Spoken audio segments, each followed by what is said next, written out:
So it's time for an oil change, and this is my Zontes 200J.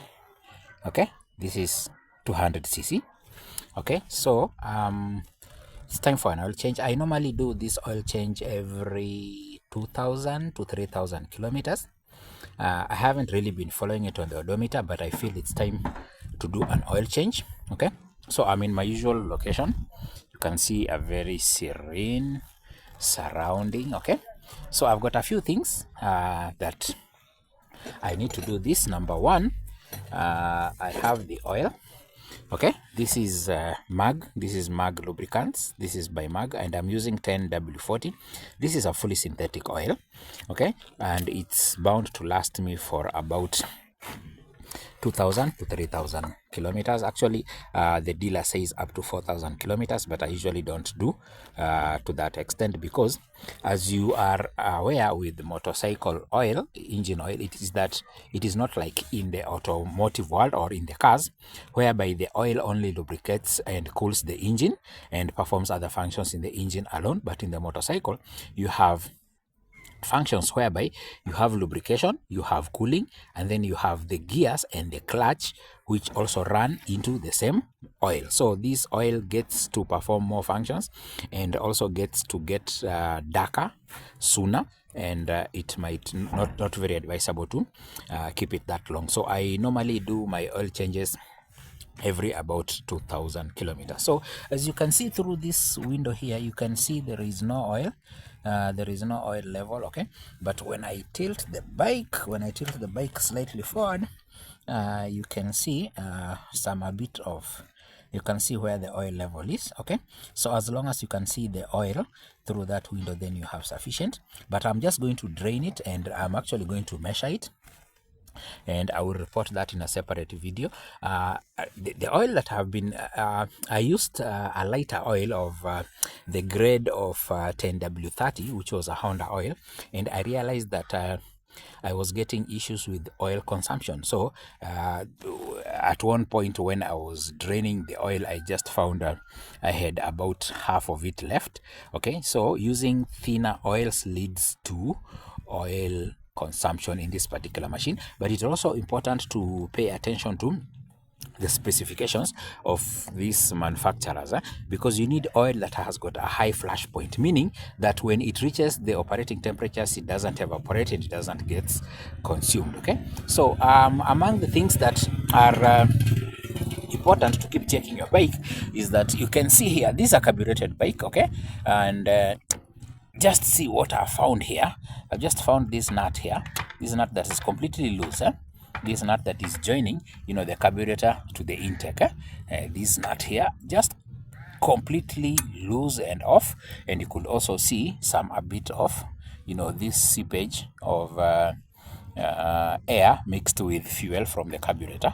Okay, so these are just among the things that are important to keep checking your machine regularly. So the drain plug is here. I don't know whether you can see it. The drain plug is here. I think you can see it from this angle. That is the drain plug. I'm just going to open it and let the oil drain into this container here. And then we'll also open the other side where we have the oil strainer, and just check it. Okay, clean it, check its condition, and then we'll check the condition of the oil that will have drained for any residues, any metallic particles or any particles from the clutch material. And it's time to get started. Okay, time to get started. So I did a ratchet, and this is number 17. I hope this is what fits there. Yes, this is number 17. So let's get after it. So remember to put something on the ground so that you don't spill oil on the floor, and so that you don't kill the grass. Okay, so that's the direction for opening. Already it is loose. Okay, so I position my container below there strategically. I'm going to open this and just hold on to it up until it comes loose.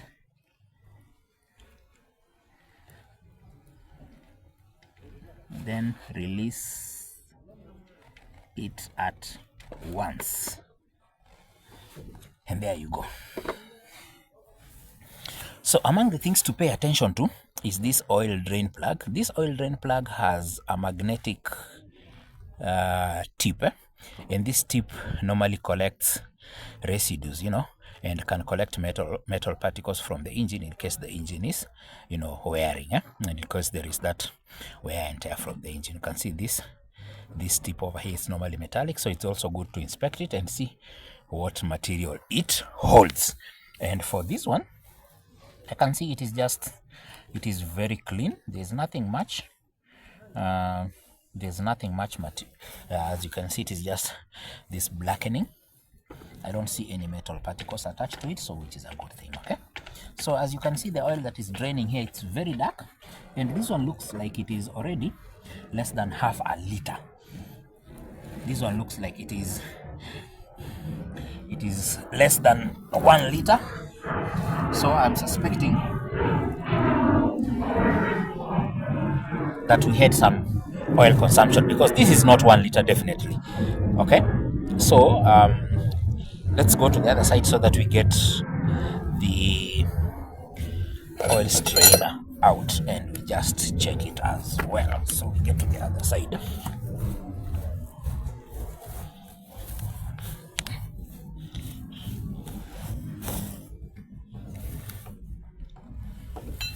So this is the oil strainer, and you're going to open it and also check it.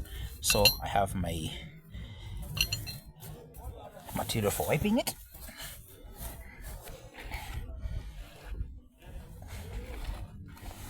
And so I'm using number 24 span.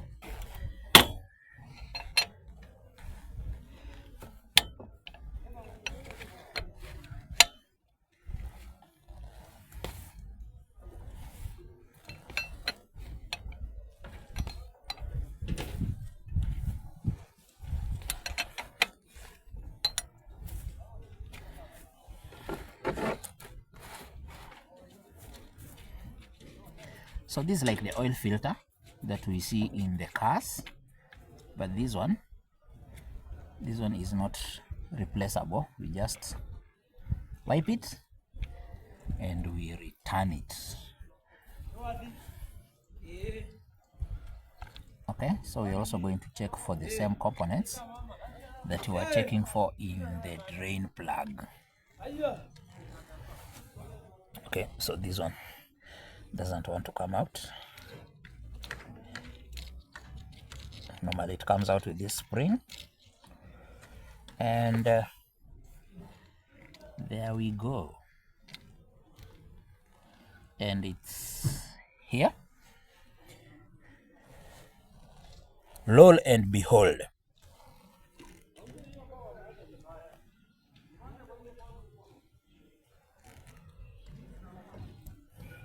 I thought I had seen some metal particles inside, but lucky for me, no metal particles.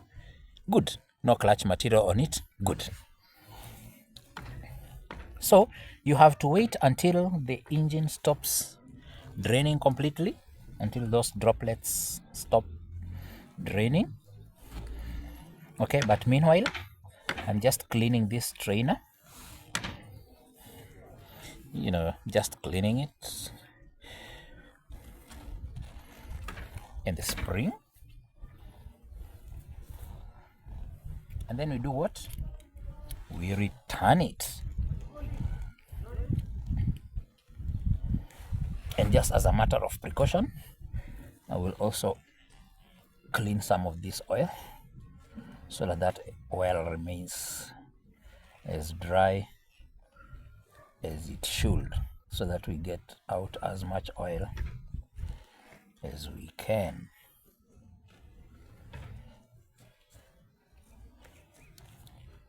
That is clean. Fantastic. Time to put it back.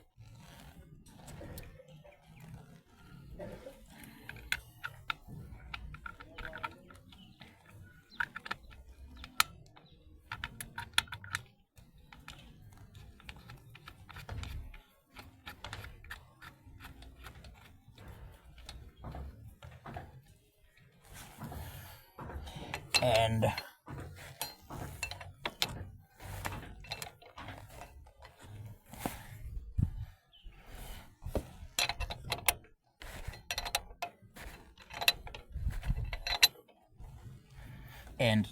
that is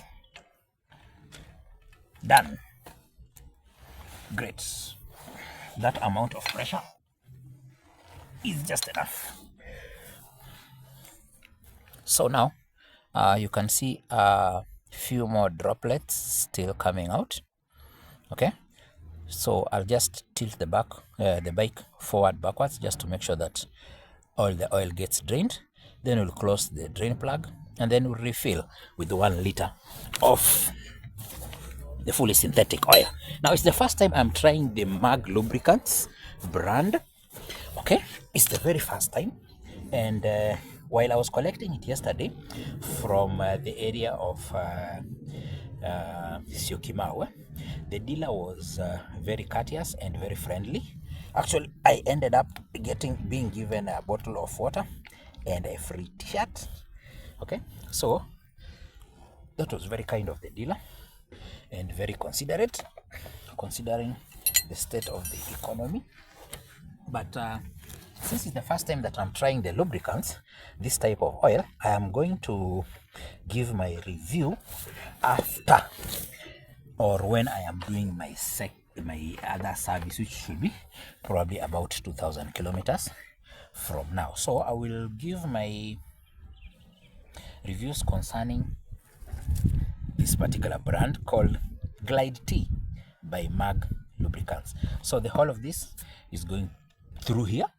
Okay, then we start the bike and head to my place of work as usual. So thank you for watching the video, and thank you for subscribing. And one other thing before I forget that we need to remember, when you are putting this back in, okay, just use the same tension that it originally had.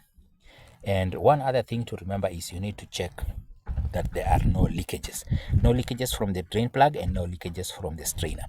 Okay, so that is what I am going to do next, then head to my hassles. Thank you for watching and please subscribe.